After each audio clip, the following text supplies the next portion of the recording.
I don't even know if I'm in frame right now. Yeah, you gonna hit me? You gonna hit me? Okay then. People can't drive in the city of Philadelphia. That's one. I'm on my way to transport. They close at 4. I think it's like 31 degrees. Maybe 32. The super big honkins that I had on the Big Ripper, I basically just want them to completely swap the handlebars. If they can swap the grips too, that'd be absolutely great.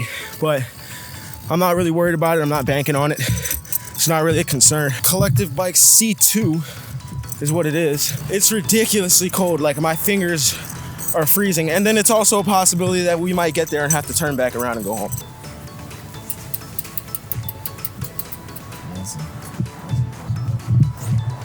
So they're gonna do that. I'm gonna wait outside, and we're gonna have our baby with her brand new arms. Are they arms? Yeah, brand new arms, right? This, as you know, the only person that I let really touch the bike. And yeah, I got a C2, man. I see it. You want those brakes set up? Like this side of the pond? Nah, because that's the way that they have it in the UK. So yeah. I really wanted to flip-flop them on the other side. Right, no, that's what I'm saying. Should I put it on the normal sides? Yeah. Yeah, okay. Yeah, as long as it doesn't interfere with anything, that's fine. No, it should be fine. All right, cool. Sweet. All right, give me a few minutes. Thank you. That's the man himself right there. While he's doing that, I'm going to talk a little bit about the bike. Basically, comparing, contrasting it to the Big Ripper that so many of you have seen me actually ride, because that's like my main bike. That's my signature bike, Queen Bee. Yellow and black, absolutely beautiful. I've had that bike since 2017, I believe, and it was actually sent to me. That was the first bike that I've ever had sent to me, which is why I absolutely love that bike so much. It has a lot of sentimental value. However, a lot of the parts on it are actually stock, so I'm going to be parting it out, and I'm just going to keep the frame as basically memorabilia, because if I ever decide to put the bike back together, it should be fairly easy to do so. I keep my bikes pristine when it comes to maintenance work. You can even ask Dave himself, because anytime that there's something that I genuinely don't know how to do, he's the guy that I go to. I'm not sponsored by Collective. I'm not in a contract with Collective. So anything that I say, think, or do, they have no approval over whatsoever. These are literally all of my own opinions. Right off the bat and out the box, I do like the bike. It's nice. It's definitely smaller. I'm not really too big of a fan of that, but I wasn't about to get a C100 because I'm not a mountain bike type of person. But it's definitely smaller. It's a 27.5. I'm not a fan of the handlebars right out of the box because the handlebars are way too small. They just don't fit me because I'm not even tall, but I personally don't mess with hydraulic brakes. That's not my thing. I love mechanical brakes. And I can't really say that that's like a con to anything. Like, obviously, hydraulic or disc brakes are way better than mechanical brakes any day. But just me as a person, I prefer mechanical brakes because with mechanical brakes, you can actually feel the tension in your fingers and in the whole bike itself. To me, it's sort of like this. Like, if I tap the brakes, I'm stopping. If I tap the brakes, but with mechanical brakes, it's like I can squeeze, and it's like a gradual, because you can feel that tension. That's why I really enjoy the mechanical brakes over the hydraulic brake. Obviously, in the beginning, the sequence that you guys seen, which I hope you guys enjoyed, by the way, it's literally just the assembly of the bike. It's self-explanatory, to be honest with you. It's right out of the box. The bike is, I'm not going to say the bike is put together, but right out of the box, all you have to do is put on the handlebars, the seat, and I believe the front wheel. That's basically all you have to do. There's not a lot of hard work, and if you know anything about putting bikes together, you should be able to do that 100% no problem. Dang, I should have told him to adjust the brakes. That's what I really needed to do because I don't mess with the hydraulic brakes, but I'm not really too concerned about it. We'll just see what happens when it comes back out. If he's able to adjust the brakes, then we're gonna have him do that because I really want everything to run smoothly so that the next time I go out to ride, the C2 is what I bring out.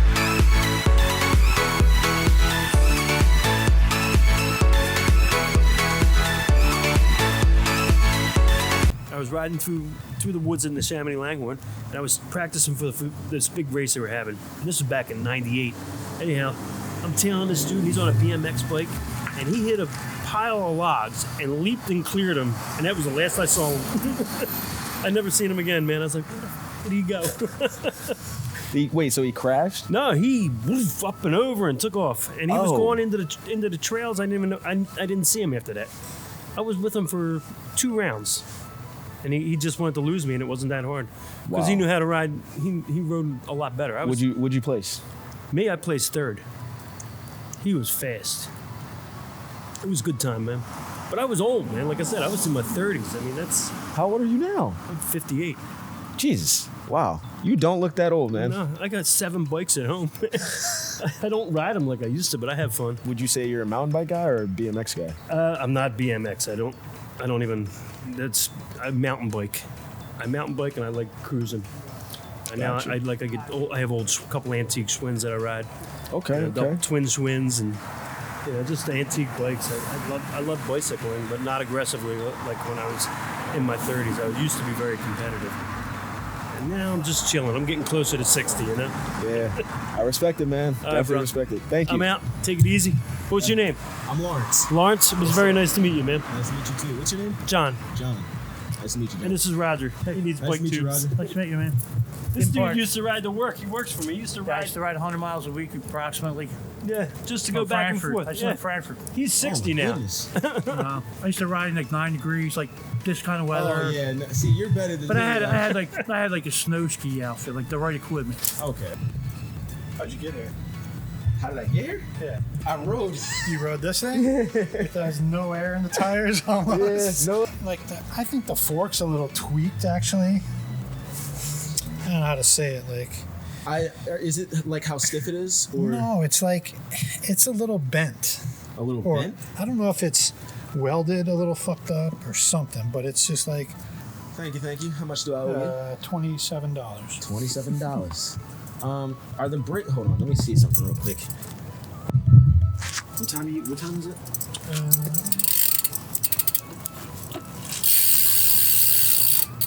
Oh wait, no. I think. Did you do anything to the bricks? Yeah.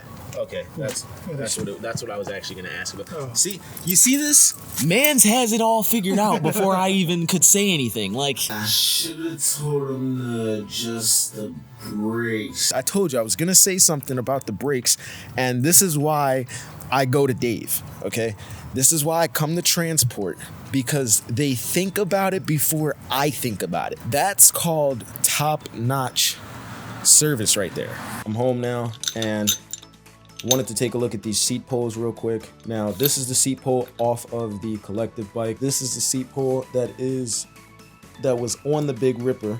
And as you can see, I actually did put the collective seat on this seat pole. I'm going to explain that in just a second. There's a lot of pros to this design right here. This is the collective seat pole. If anybody's familiar with SE bikes, you are familiar with this little pill-shaped formation. It's kind of like a lock nut or a lock wash or whatever you want to call it, that sort of like secures the top. And I've seen this almost all the time, and it's a really nice design. It's pretty common, at least amongst the SE bikes, and I'm pretty sure it's common amongst collectives. I just have not ridden a collective. This is my first collective bike. I've always ridden SE bikes for years. Clearly, they would not be using it if it did not work. If you're familiar with anything related to SE seat poles, you know that they use these little grooves on the seat pole, as well as the little piece that slides when you tilt your seat. And it's kind of like teeth, and they bite into each other so that when your seat is tilted like this, the seat doesn't move anywhere.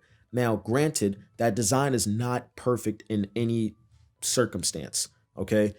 I've had plenty of times where not only have I broken my seat on SE seat poles, but those grooves over time, they eat away at themselves. If you're jumping on the seat, tap dancing on the seat, doing whatever really, they just begin to deteriorate. I'm only going with this seat because I like the ease of access. All I got to do is unscrew one single bolt, tilt my seat, screw it back in, I'm ready to go. This, again, beautiful design.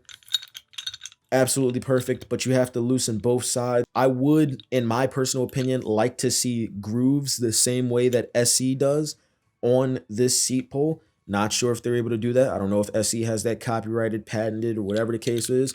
But if they were to put some really thick teeth so that this like sort of bites into itself, it would be the most unstoppable design on the market, because this seat pole would never slip. When you put it into place, you will never, ever, ever, ever, ever, ever, ever have to worry about it slipping. The single bolt that's in the bottom right there, that is the thing. That's what snaps on these seats. That's literally what snaps. And the reason it snaps is because, like I said, the grooves eat away at themselves and the seat starts to be able to move freely. Instead of all of the stress being put on the grooves and on those teeth, then the stress point gets put on the bolt itself.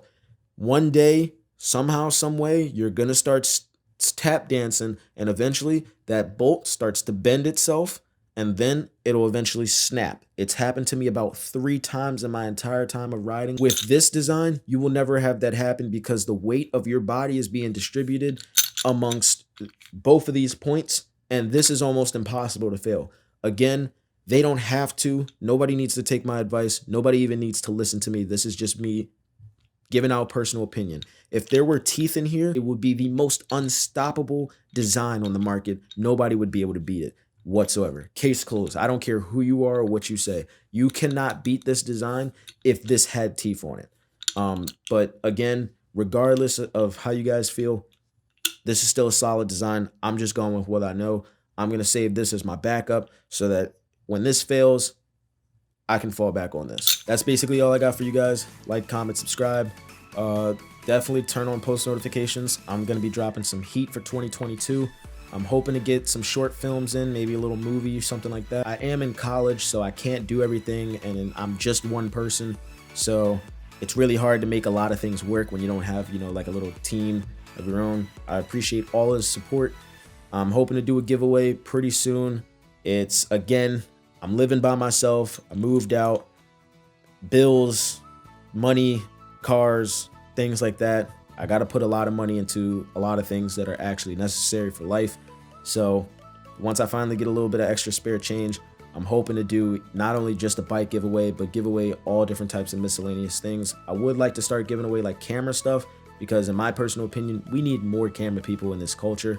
It doesn't hurt to just pick up a camera. It doesn't matter who you are. If you're going to vlog, if you're going to just take videos for Instagram or whatever the case is, pick up a camera, start a YouTube channel, and just get going. That's all I can say to you.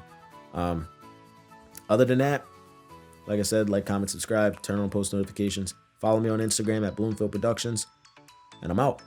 Peace.